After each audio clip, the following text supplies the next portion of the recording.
እንዴት ናችሁ? እንዴት አላችሁ? የተወደዳችሁ ስለ አርሰናል እና ስለ አጥቂው ሚኬል ሜሪኖ ጥቂት ነገር ላንሳ። ለሁለተኛ ተከታታይ የውድድር ዘመን ሚኬል ሜሪኖ የአርሰናል የአስቸኳይ ጊዜ እቅድ የኮንቲንጀንሲ ፕላን ወሳኝ መሳሪያ ሆኖ ቀጥሏል። ባለፈው የውድድር ዘመን እንደምታስታውሱት በአርሰናል በርካታ አጥቂዎች ካይ ሃቨርትዝ፣ ጋብሪኤል ጄሱስ እና ሌሎችም የማጥቃት ተጫዋቾች በመጎዳታቸው የተነሳ አርቴታ የውድድር ዘመኑን ምናልባት የመጨረሻ 1/3 የሚሆነውን ጊዜ ሚኬል ሜሪኖን በአማካይነት ለግራ 8 ቁጥርነት የፈረመውን ተጫዋች አጥቂ ወይም ሀሰተኛ አጥቂ ሀሰተኛ 9 ቁጥር አድርጎ ነበር የተጠቀመበት።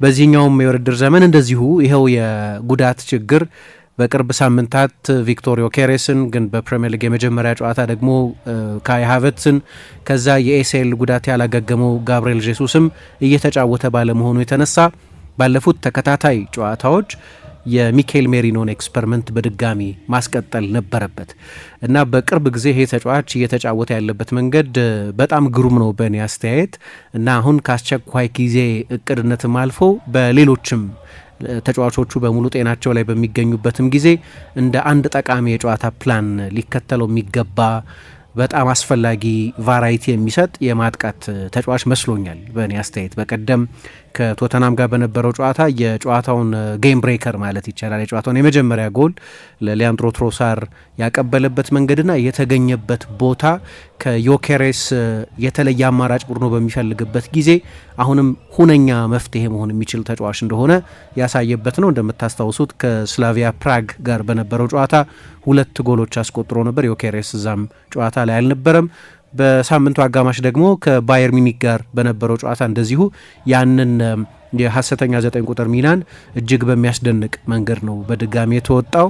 ከኳስም ጋር ያለ ኳስም በሁለቱ አጋማሽ ዮዥዋ ኪሚህን የበለጠ ፕሬስ በማድረግ የአርሰናልን የፕሬሲንግ መንገድ በመጀመሪያ አጋማሽ በባየር ሚኒክ በኩል የቡድኑ ዋና የጎል እድል ፈጣሪ ተጫዋች ልንለው እንችላለን። በተለይ ከጥልቅ በሚደረጉ የአግድሞሽ ኳሶች ነው አይደለም። ለአርሰናል ለባየር ሚኒክ የመጀመሪያ ጎል ሲቆጠር የኪሚህ ፓስ በጣም አስደናቂ ነበር። በሁለቱ አጋማሽ የበለጠ ያንን ኃላፊነት እሱን ከጨዋታ ውጭ የማድረግ ኃላፊነት ሚኬል ሜሪኖ እንዲወጣ ተደርጎ ነበር። በፕሬሲንግም ይሁን ተጫዋችን ማርክ በማድረግም ይሁን ጠለቅ ያሉ ዞኖችን በመያዝና ለሌሎቹ የአርሰናል የማጥቃት ተጫዋቾች የበለጠ ወደ ማጥቃት ዞን እንዲገኙ በማስቻል ይሁን ለተጋጣሚ ቡድን ተከላካዮች የማይተነበይ ተጫዋች በመሆን ይሁን በእነዚህ ሁሉ መንገዶች ለአርሰናል ደግሞ ሌላ አይነት ዳይሜንሽን መስጠት የሚችል ተጫዋች መሆኑን እያሳየ ነው። የበለጠ ፓሰር ነው። ከቪክቶር ዮኬሬስ ጋር ካነጻጸራችሁት ዮኬሬስ በመጠኑ እንደው በሃላንድ ደረጃ የሚገኝ ተጫዋች ባይሆንም የሃላንድን የሚመስሉ የጨዋታ ባህሪያት አሉት። ለምሳሌ የሎ ተች አጥቂ ነው። ብዙ ኳስ የሚነካ ተጫዋች አይደለም። በዚህ የውድድር ዘመን ለምሳሌ እስከተጎዳበት ጊዜ ድረስ ለእኔ በጣም ጠቃሚ ተጫዋች ነበር ለአርሰናል። ይህንን የውድድር ዘመን ጥሩ መጀመር ትልቅ ክሬዲት መውሰድ ያለበት ተጫዋች ይመስለኛል። ግን የሎ ተች ተጫዋች ነው። በተቻለ መጠን ከተጋጣሚ ቡድን መስመር ጀርባ በተደጋጋሚ ያለውን ስፔስ ለማጥቃት የሚሞክር ያንንም በሪፒቲሽን ማድረግ የሚችል በመደጋገም ማድረግ የሚችል አይነት ተጫዋች ነው። በጣም ጥሩ የቡድን ተጫዋች ነው። ጠንካራ ሰራተኛ ነው። ብዙ ፕሬስ ያደርጋል። አንድ ፕሮግራም ከዚህ በፊት ስለ ቪክቶር ዮኬሬስ ሰርቼ ነበር። ሌላኛው ባህሪው ግን የሎ ተች ተጫዋች መሆኑ ነው። ከ24 በታች ነው ኳስ የሚነካው በጨዋታ ከ24 ጊዜ ያነሰ 23.7 ጊዜ ብቻ ነው ኳስ የሚነካው።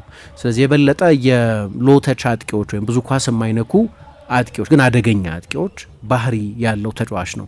ሃላንድም በዚህ ፌመስ ነው እንደምታውቁት ከ20 እስከ 30 ባለው ተች ነው በጨዋታ ብዙ ጊዜ የሚያስመዘግበው። ብዙ ጊዜ 14 ጊዜ 15 ጊዜ 16 ጊዜ ብቻ ኳስ ነክቶ ወጣ፣ ነገር ግን ሃትሪክ ሰራ፣ 2 ጎል አስቆጠረ ብላም ሲባል ልንሰማ እንችላለን። ጥቂት ኳስ መንካት ደካማነትን አያሳይም። በተለይ ኤፊሽንት ለሆኑ አጥቂዎች እንዲያውም እሱ አንድ ጊዜ ሲጠየቅ 5 ጊዜ ኳስ ነክቼ 5 ጊዜ ብቻ 5 ጎል ካስቆጠርኩ ደስ ብሎ ነው የምወጣው የሚል አስተያየት ሰጥቶ ነበር። ዮኬሬስ ከሃላንድ የሚለይባቸው ግልጽ የጨዋታ ባህሪያት አሉት። ነገር ግን በዚህኛው በሎተችነት ግን ተመሳሳይ ይመስለኛል። ሜሪኖ ግን አማካይ አይደል። ስለዚህ የበለጠ ወደ ጥልቅ ዞኖች የአማካይ ተጫዋቾች ብዙ ጊዜ በሚገኙባቸው ቦታዎች ነው የሚገኙ አጥቂ ሆኖ በሚጫወትበትም ጊዜ ጭምር። አሁን በቀደም ከባየር ሚኒክ ጋር በነበረው ጨዋታ ባየር ሚኒክ 60% ኳስ ይዟል። የበለጠ አደገኛ የነበረው ቡድን አርሰናል ነው። ግን አብዛኛውን የፖሴሽን ድርሻ የወሰደው ደግሞ የቪንሰንት ኮምፓኒ ቡድን ነው። እንዲያም ሆኖ አርሰናል 40% ኳስ በተቆጣጠረበት ጨዋታ ጭምር 32 ጊዜ ነው ኳስ የነካው። የቪክቶር ዮኬሬስ ቅድም ያነሳውት የሲዝን አቨሬጅ ነው። በውድድር ዘመን ውስጥ ካሁን ድረስ በተጫወተባቸው ጨዋታዎች በጨዋታ በአማካይ 23.7 ጊዜ ነው ኳስ የሚነካው።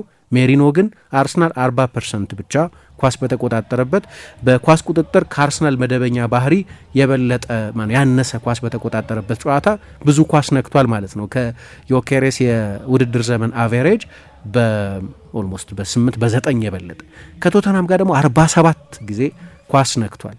ስለዚህ ይሄ ብቻውን የሚነግረን ነገር የበለጠ በጨዋታ ውስጥ ተመልሶ የሚሳተፍ ተጫዋች ከዮኬሬስ በእጥፍ የበለጠ ብዙ ፓስ የሚያደርግ ብዙ ኳስ የሚነካ በጨዋታ ውስጥ ብዙ ኢንቮልቭ የሚያደርግ ተጫዋች እንደሆነ ያሳያል። እንግዲህ አሁን አንዱ ያነሰ ነው አንዱ የተሻለ ነው እያልኩ ሳይሆን የጨዋታ ባህሪያቸው ልዩነት ነው እየገለጽኩ ያለሁት። ስለዚህ አንዳንድ ጨዋታዎች ላይ ብዙዎቹ ጨዋታዎች ላይ ዮኬሬስ መሰለፉ ግልጽ ይመስለኛል። ከጉዳት ሲመለስ ያንን ቦታውን ተመልሶ ይረከባል።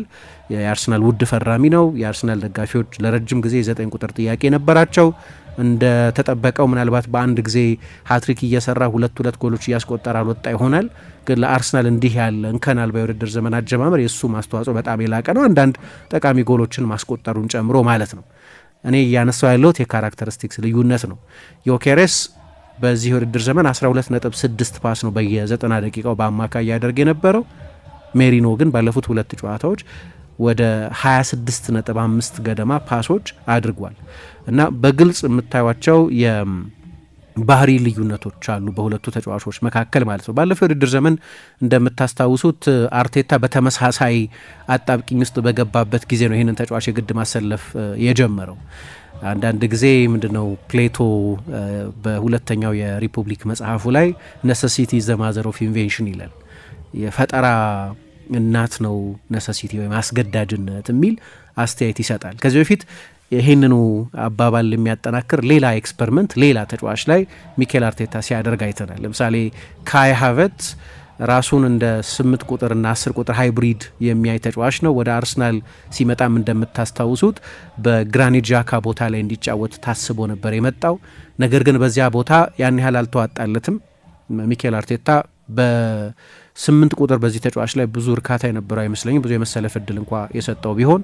ነገር ግን በዛ የዱባይ የሞቃት አየር የቅድመ ውድድር ዘመን ዝግጅት ባህሪ ያለው የረፍት ጊዜ አርሰናል ዛ ባሳለፈበት ጊዜ ያኔ ነው እንግዲህ የጋብርኤል ጄሱስ ጉዳት የረጅም ጊዜ ጉዳት መሆኑ ከታወቀ በኋላና በዛ ሰሞን ደግሞ ምናልባት አጥቂ ሆኖ ሊጫወት ይችል የነበረውን ከጄሱስ መጎዳት በኋላ የጋብርኤል ማርቲኔሊንም እንደዚሁ መጎዳትን ተከትሎ ሚኬል አርቴታ ካይ ሃቨርትዝን በዚያ ቦታ ላይ መጠቀም ጀመረ ማለት ነው እና በአርሰናል መለያ ካይ ሃቨርትዝ ጥሩ የተጫወተው በአጥቂነት በተጫወተ ጊዜ ነው። በ2023-24 የውድድር ዘመን በሁለታዊ የውድድር ዘመን አጋማሽ በተለይ በጣም አስደናቂ ነበር።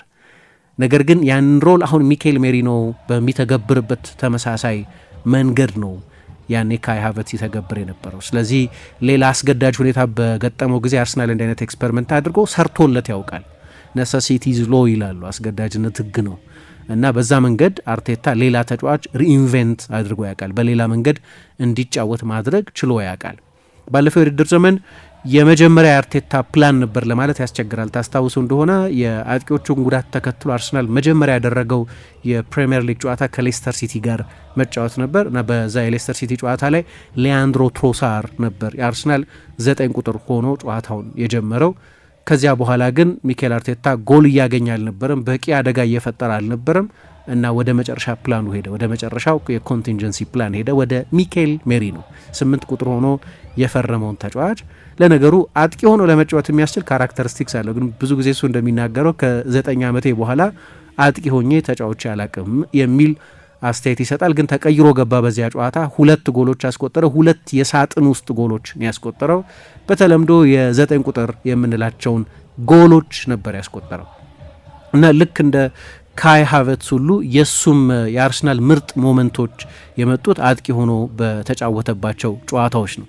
ታስታውሱ እንደሆነ ያው ከሪያል ሶሲዳድ እንደመጣ አስቸጋሪ ነበር። ምክንያቱም የአውሮፓ ዋንጫ ላይ ተሳትፏል ከስፔን ብሔራዊ ቡድን ጋር። ከአርሰናል የቅድመ ውድድር ዝግጅት ማድረግ አልቻለም። ከአርሰናል ጋር ደግሞ በመጀመሪያ ልምምዱ ጉዳት ገጠመውና ለሳምንታት ከሜዳ ራቀ። በእነዚህ ሁሉ ምክንያቶች ከቡድኑ ጋር በቶሎ ለመዋሃድ አልቻለም። ግን በዚያ እሱ እንዲጫወትበት ታስቦበት በመጣው ሚናም ያን ያህል ግሩም አልነበረም። እንዲያውም በመጀመሪያዎቹ ጨዋታዎች ላይ ሚኬል አርቴታ ቶሎ እየቀየረ ያስወጣው ነበር። ያው ሚኬል አርቴታ በግራ 8 ቁጥርነት የሚጫወቱ ተጫዋቾች በስትሬት ላይን የሚጫወቱ ተጫዋቾች እንዲሆኑ ይፈልጋል እንላለን ብዙ ጊዜ። ምክንያቱም በቀኝ 8 ቁጥርነት በዲያጎናል የሚጫወተውን ወደ መስመር ከመስመር ተነስቶ ወይም ከቀኝ ሀፍ ስፔስ ተነስቶ ወደ ውስጥ እያጠበበ የሚገባውን ማርቲን ኦዴጋርድ ነው የሚጠቀመው።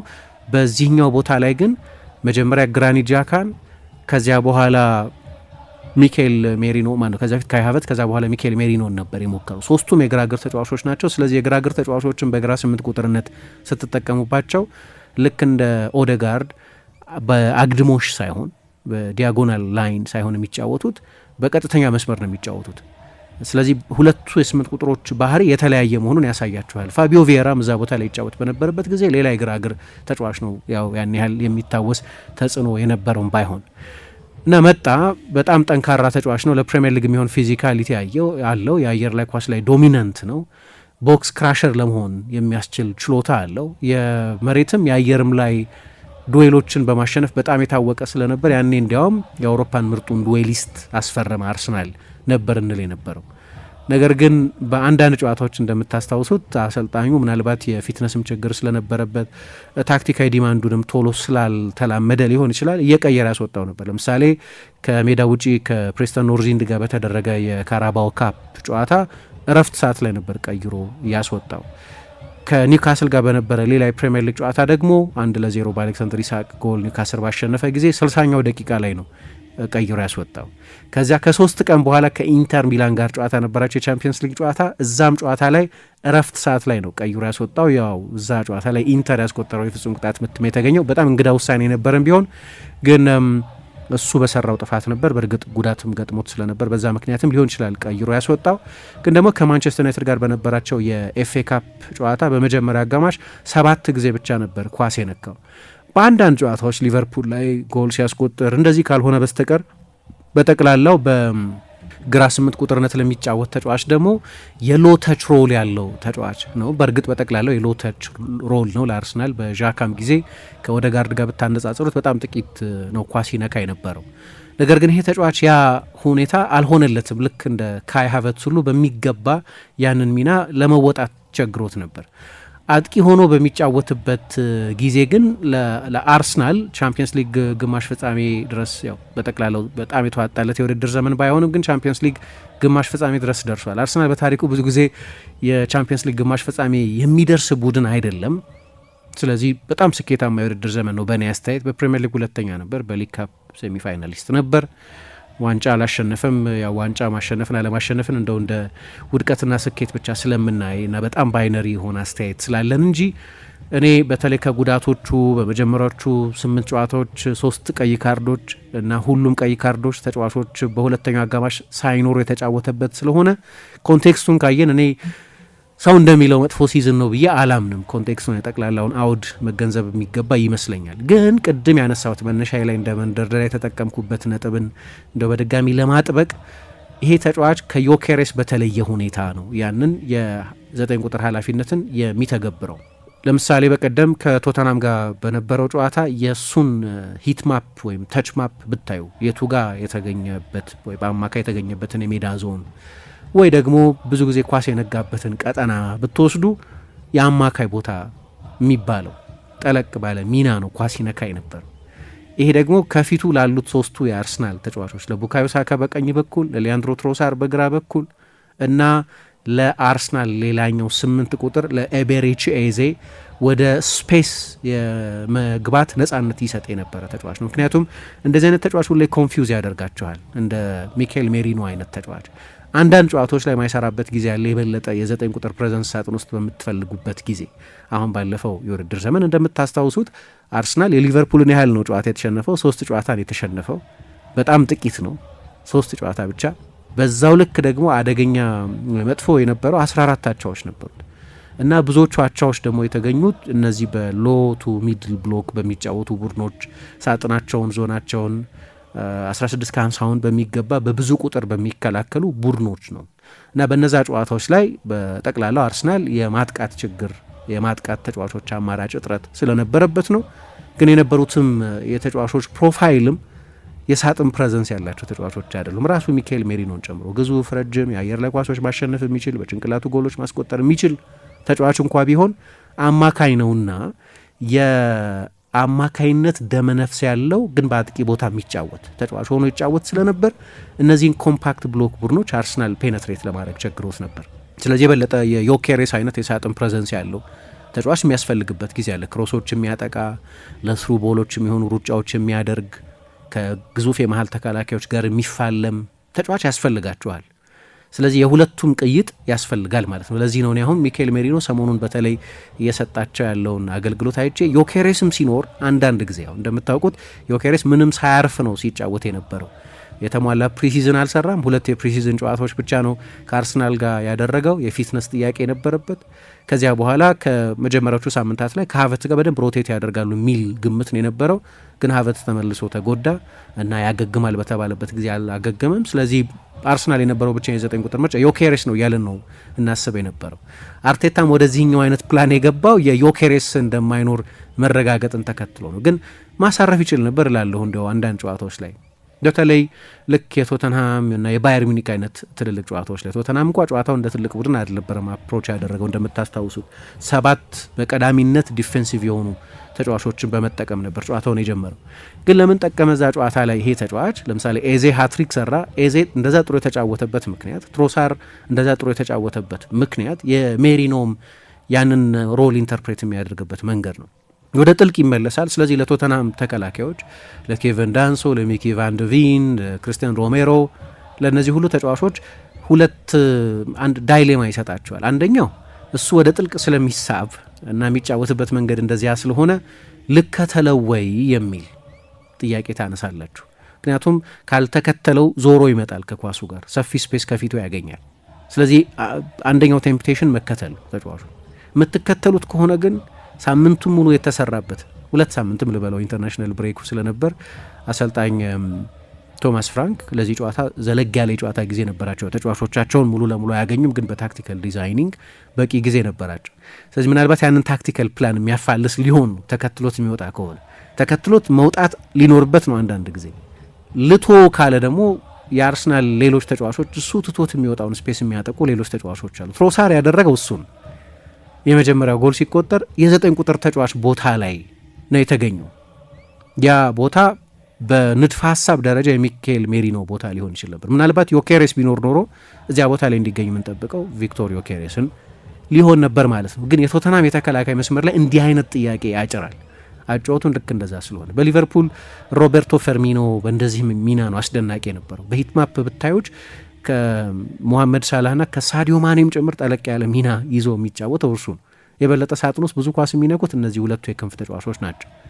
ለተከላካዮች ሁልጊዜ ኮንፊውዚንግ ነው። ምክንያቱም ብዙ ጊዜ አታገኙም እንዲህ አይነት ተጫዋቾችን። ከስንት ጊዜ አንድ ጊዜ ነው በሀሰተኛ 9 ቁጥር የሚጫወት ቡድን የምትገጥሙት እና ራሱ ነው ደግሞ ያንን ኳስ የሰጠው። አንድ ያየነው ችሎታ እዚህ ተጫዋች ላይ በሀፍተርን ኳስ መቀበል ይችላል፣ በግማሽ ዞሮ ከዛ እነሱ ስኩፕ ዲንክ ምናምን የሚሏቸው ቴክኒኮች እኛ ቺፕ ምናምን እንለዋለን። ብዙ ጊዜ እንዲህ አይነት አስደናቂ ኳሶችን ማቀበል ደግሞ ይችላል። ግሩም ግራግር ያለው ተጫዋች ነው።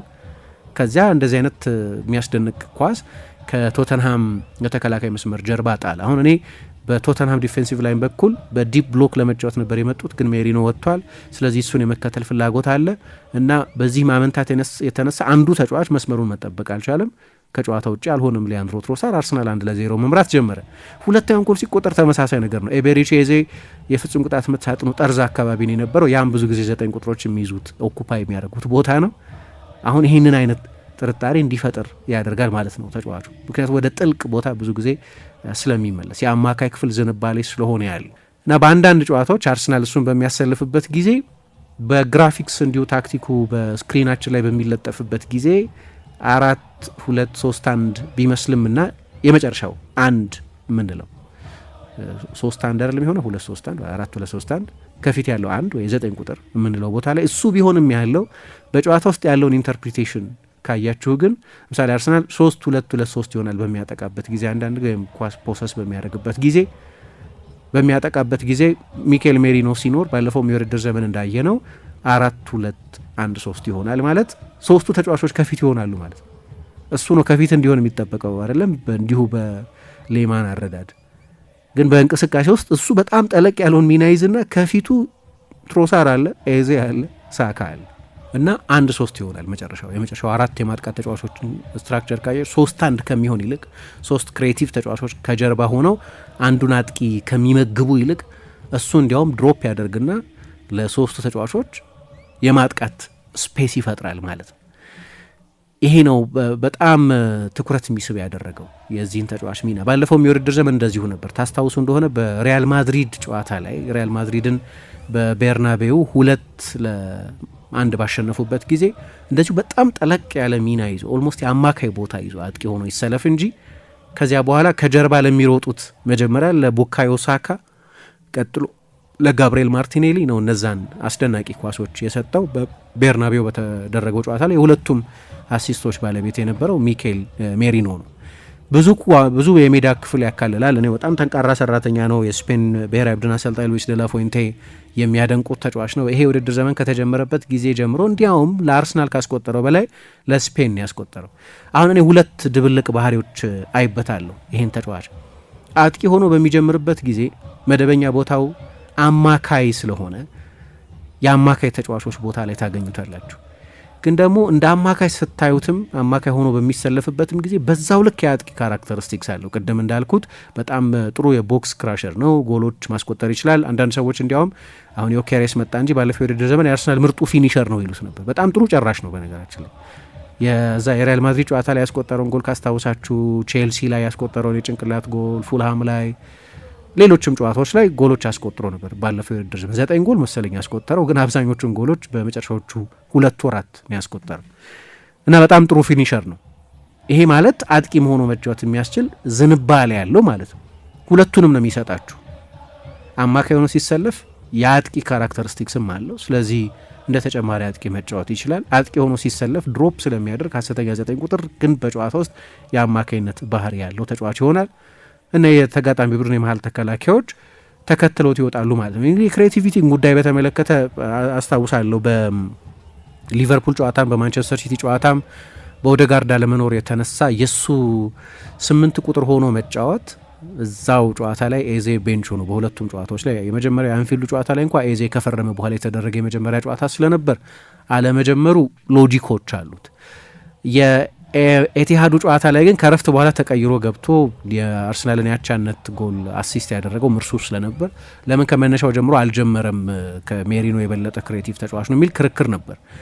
እንደ ኦዴጋርድ እንደ ኤዜ አይነት ከፍተኛ የክሬቲቪቲ ችሎታ ያለው ተጫዋች አለመሆኑን እገነዘባለሁ። ግን በጣም አስደናቂ ኳሶች ደግሞ ከተጋጣሚ ቡድን የተከላካይ መስመር ጀርባ ማቀበልም የሚችል ተጫዋች ነው። ስለዚህ እንደ ምንድነው እንደ ኢመርጀንሲ ፕሮቶኮል ብቻ ሳይሆን የሆነ የ9 ቁጥር እጥረት በሚያጋጥመው ብቻ ሳይሆን እንደ ታክቲካዊ አማራጭም እንደው እንደማይተነበይ ቡድንም የበለጠ ለመሆን ሳይጠቅም አይቀርም ብዬ አስባለሁ። አሁን ኮንቲንጀንሲ ፕላን ነው ባክ አጌንስት ደ ዎል የሚሉት። በቃ መሄጃ ስታጡ አይደለም ግድግዳው ላይ ስትለጠፉ የግድ የምትፈልጉት መፍትሄ ይኖራል።